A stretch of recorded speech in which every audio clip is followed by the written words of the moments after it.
This morning I want to share with you some things that I don't like, that people may not like about me. This is something different.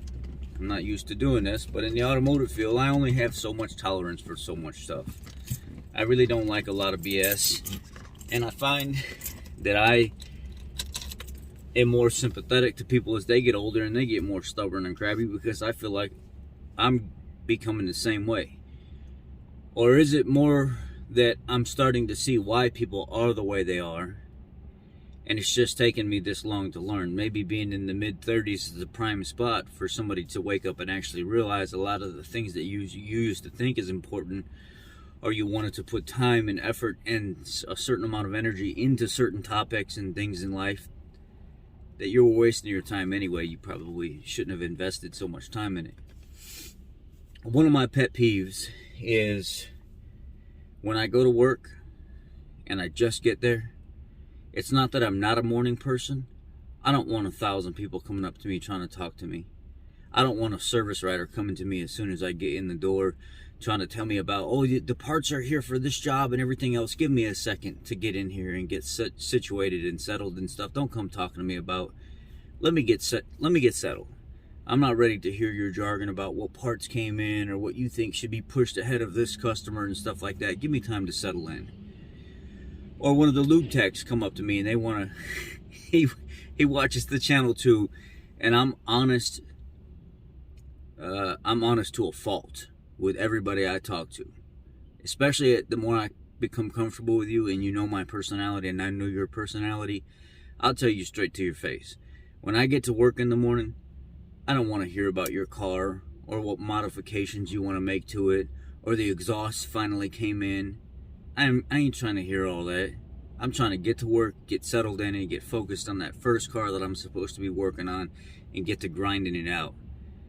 Now, I understand people are social people, and you may have been to work an hour earlier than me and you've already got started and bright-eyed and bushy-tailed and woke up, but I'm not like that. I got up at 5:30 this morning, and I literally need my time in the morning to kind of gain my composure and settle in for the day and stuff like that. And I'm not just a right now, let's say, yeah, I want to hear about that $1,200 exhaust system you bought for your Focus, or the modifications that you want to make for your Subaru or what. I don't give a shit first thing in the morning, man. Talk to me in the middle of the day about all that stuff, or towards the end of the day when we're about to get off and most of my work is already done. Or somebody wants to come over, hey, I've already started on my first car. Can you come over here and look at this real quick? I got something that I can't figure out or whatever, and I'm elbow deep in something and I can't get out of it right away. And then you have to stop and put down everything that you're doing to go look and help somebody else out because you feel bad for not doing it. Yeah. Another pet peeve of mine is when I go to get food, I like to feed people. I'm a people person. Most of the time I'll ask people, hey, I'm going to go get tacos, Taco Tuesday or something like that. I'm going to order tacos for everybody. Would you like something in particular? And most of the time, the guys on here that work at the dealership I work at, that watch the channel as well, they'll tell you that I will pay for everybody. But it is nice sometimes to get help with paying, because that could be expensive. That's just the type of person I am. I like to take care of people. But I also have certain things that annoy me, like having long conversations first thing in the morning. I don't want none of that. I just want to get my day started, get focused, and then I'll come to. But I'm not a person that likes to talk about a bunch of BS first thing in the morning. It's just not me. I'll try to go get food for everybody at lunch, right? And I'll put the food out. And then all of a sudden, I guess it's the military in me. When I sit down and I get my food, I'm ready to eat. I ain't ready to talk to you. I'm not ready to take breaks in between my bites and stuff like that and have a conversation. I'm ready to eat. I ain't here to talk. I want to sit down and eat my food. And when I'm done eating my food and you can tell I'm finished, then we can have that conversation. Don't try to talk to me and have a big, long, drawn-out conversation while I'm in the middle of feeding my face. It just doesn't work out. And finally, last week, somebody came in and they were trying to talk to me. And I said, look, I'm just going to be straight with you. I know I've never said this before or whatever this way. I don't really want to talk to you right now while I'm eating. When I'm done eating, we can have this conversation. But right now, I'm focused on this food. I want to start eating and I want to get done eating. And I don't eat slow. I eat very fast. It's just how I am. It's how I was in the military. It's how I am now. And I want to focus on the task at hand. Now, there are certain social, atmospheres and stuff like that, watching a movie or just casually hanging out with some friends and you're snacking on some stuff or whatever that I don't care. But when it's time for me to sit down and eat, don't try to have a conversation with me. Really, don't. Because I feel like taking my food and throwing it at your face and telling you, shut up, I'm trying to eat. It's just me, man. It's how I am. And everybody knows that eventually, if something's bothering me, I'm going to tell you what's bothering me. I don't hold it in a lot of the times if it's simple things like that. Much bigger things that are more stressful, that are more serious matters, I typically deal with on my own. I keep it bottled up internally, and I'll handle that accordingly. But when it's stuff that annoys me every single day, that I don't want to have to keep bottled up every single day, I'll simply tell people, at lunchtime, don't bother me. Do not talk to me while I'm eating. You could talk to each other, but just don't expect a response from me, because I'm not focused on what you're saying right now. I'm focused on how delicious this chicharron taco is right now, because my fat ass likes to eat. Just how it is. Now, something else that bothers me about lunchtime, and I'm sure every one of you have experienced this. You go out to grab something. The one day you grab something for yourself and you come back and you got some delicious meal from the barbecue place, or you went to Papa John's or something like that. You got these delicious chicken tenders or whatever, and you're about to sit down and eat. Somebody comes in the lunchroom, looks at you, how come you didn't tell me? Well, how come I didn't tell you? Because I didn't, last I checked, I wasn't your caregiver. And every single time I go get food, I didn't know I was supposed to check in. You got 2 LPCs on those feet, right? You got one on each foot. Take those leather personnel carriers and carry your ass out to your car and go buy your lunch. I ain't your caregiver. I'm not the one that's supposed to be taking care of you every time. You're a grown-ass man, twice my age in some instances, right? Sure, I'll offer. But don't come in here after I've already sat down and I got food in front of me and then come in, but how come you didn't tell me? Well, I didn't tell you because I didn't tell you. That's fucking why. It's as simple as that. I'm just sitting down here and eat my food, and you ask me why you want to have a conversation with me, why, like you're my mom and my dad checking in on why I didn't do something right. Get the hell out of here. That pisses me off more than anything.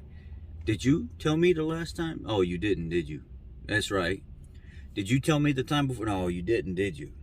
Did you tell me that, or you? No, none of you did. But I did. I buy.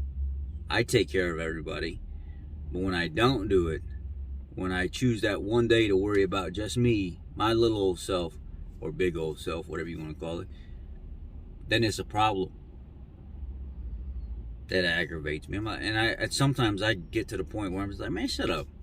Ain't nobody trying to have you check in on them, on why I didn't do this or why I didn't take care of you. I take care of you enough. Yeah, those are some pet peeves. Another pet peeve of mine is, at the end of the day, everything's going great. You're about to finish up your last car for the day. You're about to leave on time, and your supervisor or your manager volunteers your time without checking in with you first, knowing darn well you didn't plan on staying late, yet they still go ahead and volunteer your time anyway because they think they have the power to do that. It don't work like that, Jack. If I got to leave, I'm leaving. And when you put me on a chopping block and you make me feel obligated to do something because you gave somebody a commitment that it was going to get done and you chose to have me fulfill that commitment for you, you better get on the vehicle and do it yourself. Because that ain't going to happen. You're setting yourself up for a bad attitude and a bad day or a bad evening, whatever it is, because I'm about to say, no, Jack, I told you that I was leaving. And you didn't come to me in a decent amount of time, and I got to be home. My little girl's got something going on tonight. She wants to go hang out with her girlfriends at her birthday party and stuff like that. Or I just bought a brand new home, and I'm trying to work on the home in the evening time. I'm sorry. It's not my fault you couldn't supervise correctly or manage correctly. Don't volunteer my time without talking to me first and making sure that I can do it. Huge pet peeve of mine. I'm not saying my manager does that. I'm just saying I've had that happen a lot in the past, and I've had to deal with it accordingly by pissing a lot of supervisors and managers off. You are not going to volunteer my time without checking with me first. It doesn't work that way, and life doesn't work that way. Or the last one I'll leave you with. There's a handful of them really, but these are the worst ones. You give me a customer's car. You saw it. This is to the service riders. You saw it in the service drive when it pulled in. You saw that vehicle was completely full of nothing but garbage and trash and food and cigarette butts and kid shit all over the place. You know I'm going to be doing a dash pull on this vehicle, that 2020 Ranger. That gentleman came in with all his work stuff, his McDonald's bag, his Wendy's bag, his paper clips all over the place, his pens and stuff all over the place, his garbage all over, right? You knew that I was going to have to pull the dash to do this HVAC box. Yet you still chose to take the job in, and when it came back in the second time when the part came in, you didn't notify the customer.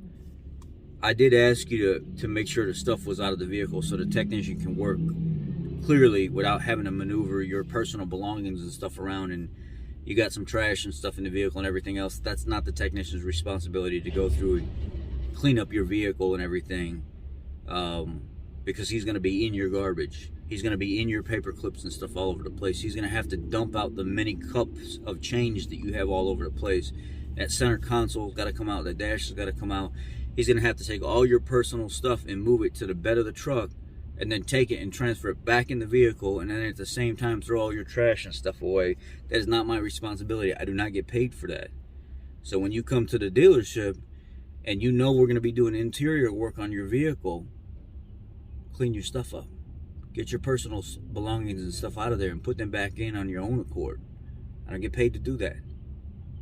Anyway, that's just a few pet peeves of mine in the automotive industry. Maybe some general work environment stuff that you can relate to in general. Y'all be blessed. Take care. Have a great day.